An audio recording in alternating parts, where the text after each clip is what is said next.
Hello friends, हम लोग आज देखेंगे कि कल के लिए मार्केट व्यू क्या रहेगा। 23 मार्च 2024 के लिए हम लोग व्यू देखेंगे। तो अभी हम लोग निफ्टी बैंक के चार्ट पे हैं और यहाँ हम लोग देख पा रहे हैं कि प्राइस जो है अपने 20 SMA के ऊपर क्लोज किया है और ये 50 SMA के ऊपर भी क्लोज कर गया है। यहाँ CPR से सपोर्ट लेकर के ये 20 SMA पर क्लोज किया है। अब फर्दर यदि यहाँ से कल इसके ऊपर ओपन होती है और यहाँ से अगर सस्टेन कर जाती है तो ये प्राइस आगे के लिए मूव करेगी और ये इस रेंज तक आ सकती है। और यदि यहाँ पे सस्टेन नहीं कर पाए तो फिर से ये इस लेवल तक गिरावट इसमें हो सकती है। तो कल का क्लोजिंग बहुत ही इम्पोर्टेंट है। कल यदि 20 SMA के ऊपर फिर से क्लोज कर जाती है तो ये बैंक निफ्टी फिर से ऊपर की ओर बुलिश हो जाएगी। और जैसा कि अभी इलेक्शन होने वाला है, मार्केट में बहुत वॉलेटिलिटी है, इस कारण मार्केट ऊपर नीचे हो रहा है। अब हम लोग निफ्टी के चार्ट पे चलते हैं।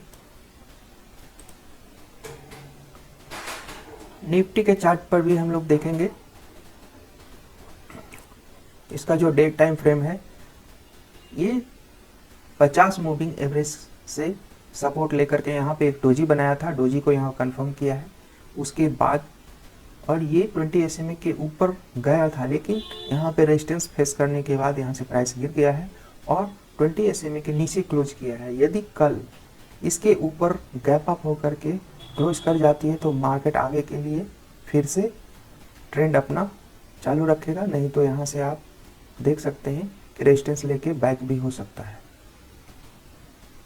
ये आपका लेवल बहुत अच्छा 21,700 सपोर्ट का काम करेगा और यदि इसे तोड़ता है तो फिर इस लेवल पे 21,552 पे आकर के सपोर्ट लेगा।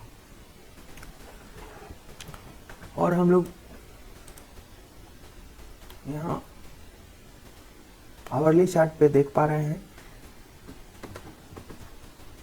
कि ये प्राइस CPR के ऊपर तक गया था लेकिन यहाँ से रेजिस्टेंस फेस करने के बाद फिर से अपने 5 SMA पे रुका है। लेकिन यहाँ पे आप देख पा रहे हैं एक डोजी बनाया, डोजी को बनाने के बाद मार्केट ऊपर गया लेकिन ऊपर सस्टेन नहीं कर पाया है और फिर से यहाँ पे अपने 5 SMA के पास आकर के डोजी बना दिया है। यदि कल मार्केट इसके ऊपर अगर इसे इस रेजिस्टेंस को तोड़ना होगा तो गैप अप करके ऊपर जाएगा और इसके ऊपर निकल जाएगा, नहीं तो यहाँ से आप देख पाएंगे कि रेजिस्टेंस लेकर के नीचे की ओर मार्केट आ सकता है।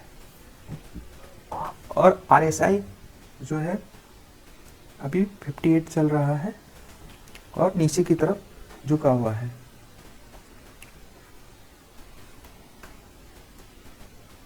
ठीक है, अब स्मॉल टाइम फ्रेम पे हम लोग जा करके देखते हैं। लास्ट आवर में 2:45 तक सुबह से ये मार्केट ऊपर की ओर ट्रेंडिंग था और लास्ट आवर में यहाँ पे रेजिस्टेंस फेस करके 20 SMA पे यहाँ पे डे टाइम फ्रेम पे रेजिस्टेंस फेस किया है और नीचे की ओर बैक हो गया है। और अब कल का मार्केट बहुत इम्पोर्टेंट रहेगा। यदि ऊपर का ट्रेंड यदि रहता है तो डे टाइम फ्रेम पे 20 SMA तो ब्रेक करके ऊपर चला जाएगा, नहीं तो मार्केट फिर से नीचे की ओर रिवर्स कर सकता है। उसी हिसाब से हम लोग आगे का ट्रेड प्लान करेंगे। बैंक निफ्टी में 1 आवर के चार्ट पे देखते हैं हम लोग। दिन भर एक ही रेंज में वो ट्रेड कर रहा था और ये इसके ऊपर सस्टेन नहीं कर पाया है और अपने 5 SMA के नीचे आ गया है आवरली टाइम फ्रेम पे। और डे टाइम फ्रेम बता रहा है ये 20 SMA और 50 SMA के ऊपर क्लोज कर गया है, तो यहाँ पे बुलिश बता रहा है और कल इसके ऊपर यदि क्लोज कर जाता है तो फिर से ये ऊपर की ओर अपना डायरेक्शन करेगा। और मार्केट ट्रेंडिंग रहने के लिए निफ्टी और बैंक निफ्टी को दोनों को बुलिश होना चाहिए। अब हम लोग USD INR पे आएंगे। यहाँ हम लोग देख पा रहे हैं यहाँ पे बहुत दिनों से ये रेजिस्टेंस फेस कर रहा है। यदि इसके ऊपर क्लोज कर गई है और कल यदि फिर इसके ऊपर क्लोज करती है तो फिर आगे इसके ऊपर और बुलिश हो सकता है। और इसमें हम लोग अब FII का डाटा देखेंगे।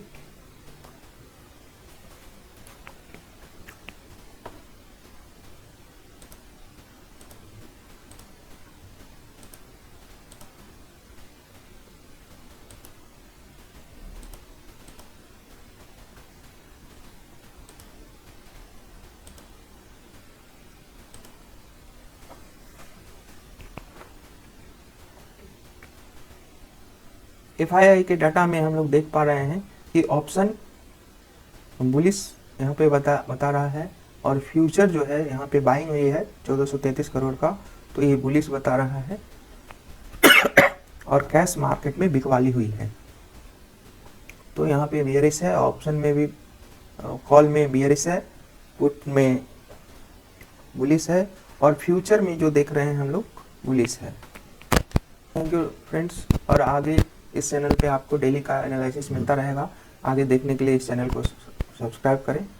Thank you.